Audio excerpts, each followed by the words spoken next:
Hi, I'm James Deaker, and today I'm going to explain what a deal desk is in the context of pricing exceptions. But more importantly, I'm going to share two concepts that you may be overlooking and that you need to embrace in order to get the most out of your deal desk or deal review process. Let's get going.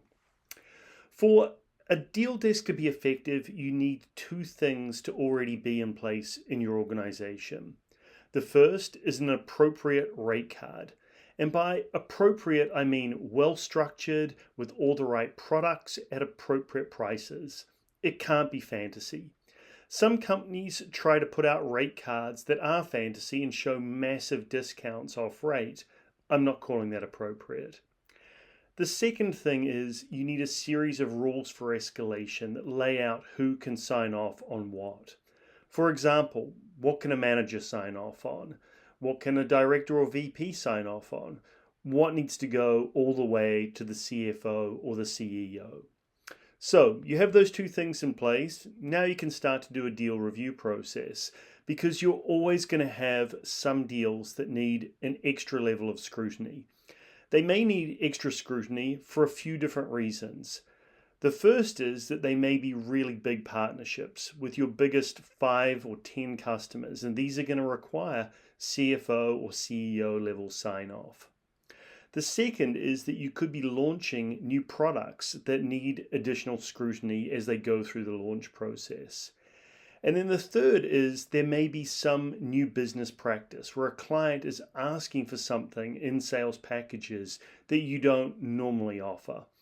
The thing that they all have in common is that these are important or they are unusual in some ways that deviate from your standard practices. So, given that we now understand the purpose, what do you need to ensure? I'll start with what not to do. Don't just give the exception process to a relatively junior analyst, have them crunch some numbers in a spreadsheet, and get back to the sales team with the answer. As we've just discussed, these deals are important and potentially high stakes.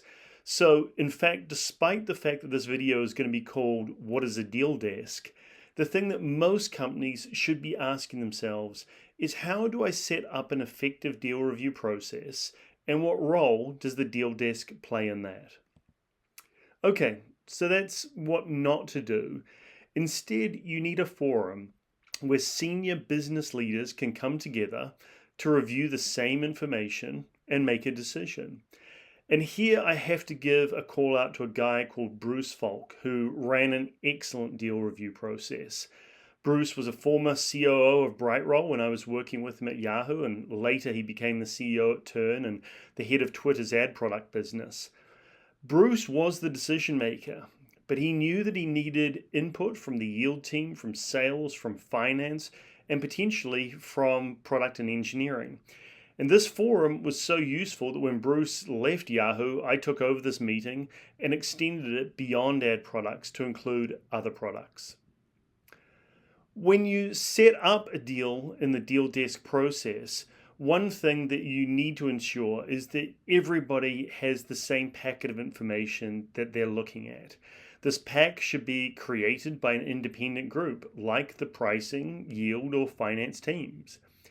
You need sales as the primary advocate of the deal, and then you need teams like finance, legal, and potentially product and engineering to review the packet and to speak to their issues or concerns. So, takeaway number one is that you need senior involvement from all the relevant cross-functional teams. The other major thing to think about, which is often overlooked, is how the deal desk can act as a source of information and enable your company to adapt to the industry, particularly for non-standard requests. What happens if the same things are being requested consistently? The first time was a true exception. When that same thing is being requested 5, 10, 20 times, that's no longer just non-standard. That's starting to look like a pattern.